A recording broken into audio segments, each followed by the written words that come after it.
Hello rugby fans and welcome to the latest edition of Rugby Today on FloRugby.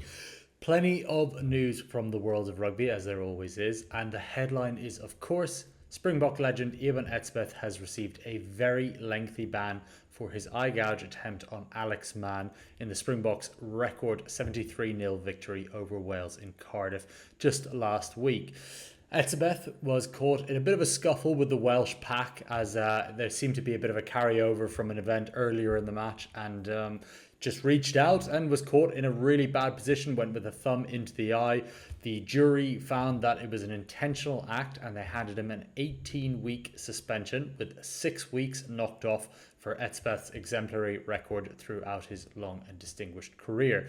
Now, I know some people might get annoyed with us calling it a long distinguished career and exemplary record, but when you look at the bare bones of it, Eben Etzebeth is the most capped Springbok of all time and up till this point had never received a test red card and was generally very well disciplined across the board.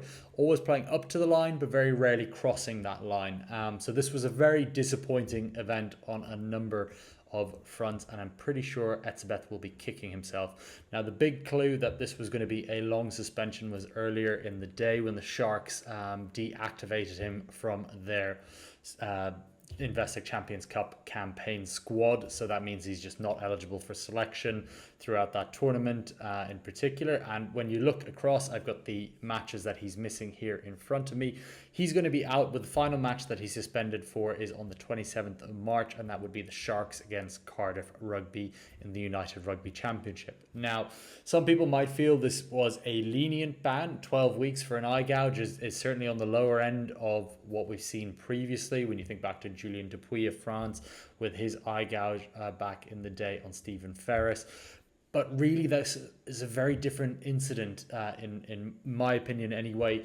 Etzebeth was caught in a scuffle. You can see him reaching out. The hand certainly makes contact with the face. The thumb certainly goes into the eye, and it's terrible. And as the committee have said, they believe it was intentional. But it's very different than holding someone down on the ground in a ruck and really pressing into the eye. I think there was a clumsiness in what Eben did in this situation, in my opinion. Not to defend, I think it was a very stupid incident and one that I think if he could do over, he would certainly do very differently. But that's the Eben Etzebeth suspension talked about there. Let us know what your thoughts are on the whole situation. Was it a long enough ban? Was it too long? Should there perhaps have been a look into why the incident happened? Of course, that doesn't really matter, in terms of what Eben's actions were in that situation. It should never have happened, but of course there might have been factors leading up to it that could have been considered. So let us know your thoughts in the comments below on the whole situation. Now, we were hoping to get to this yesterday, but we were caught in different press conferences throughout the day as a FloRugby team for the Rugby World Cup draw, which was, of course, gone down very well in some quarters, not so well in others. The main takeaway is the potential quarterfinal matchup of the two greatest World Cup teams in history, with the All Blacks and Springboks set to be on a collision course if everything goes how we expect from the rankings so far. You will likely see the All Blacks versus the Springboks at the quarterfinal stage, which from a neutral standpoint position is quite frustrating. Again, France last time was a bit of a farce with the top 5 teams in the world at that point, with Ireland, South Africa, France, New Zealand and Scotland all on one side of the draw, leading to Scotland not making the knockout stages, Ireland and New Zealand playing in a quarterfinal, and France and South Africa playing in a quarterfinal. Two of arguably the greatest matches in World Cup history, which should have been semi-finals, whilst the other side of the draw was particularly weak. Now, England obviously proved their worth when they got to the semi-finals, pushing the Boks all the way. But again, you can't help but feel there's got to be some better way of doing these draws where you're not getting your two best teams in a quarterfinal. That's more of a final matchup, or at least a semi-final matchup. And people might say it's, semantics and you have to beat everyone. It isn't really. It's just bizarre, because it means that even if you're ranked in the top 6, it doesn't really matter where you're ranked in that position because it's a random draw.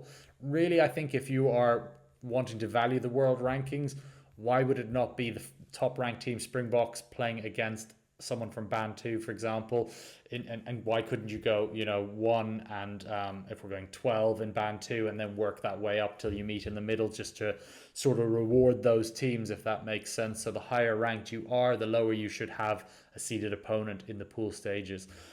Now, for the All Blacks, it's a bit of a double-edged sword because they have the Wallabies in their pool too as the host. The Wallabies were automatically put into Pool 1, which means they were always going to come up against a big side because they were in band 2 of the rankings due to their very poor November series.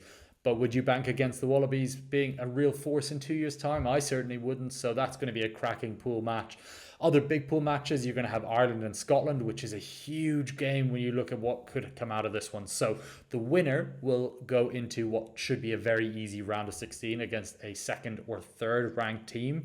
And the loser will face likely France in a last 16. So as an Irish fan, I'm already having nightmares that our quarterfinal curse might not seem so bad if we got knocked out in the last 16. I don't think that will happen. We're 2 years out. That's going to be a cracker. So let's see where that goes to. Then you've got England and Wales, which is another historic rivalry, albeit at the moment it doesn't really mean much because England would walk that at this stage as we go through. That brings us to what potential quarterfinals could look like just based on the rankings. And I know we're 2 years out, so a lot will change. But if we were to be playing this World Cup and we were looking at the rankings and everything went as we thought it would, your first quarterfinal would be New Zealand, South Africa, that massive clash that we talked about. Second quarterfinal would be Fiji versus France, which is a very interesting game, especially when you look at what the two sides did this November. It was a very tight, exciting game.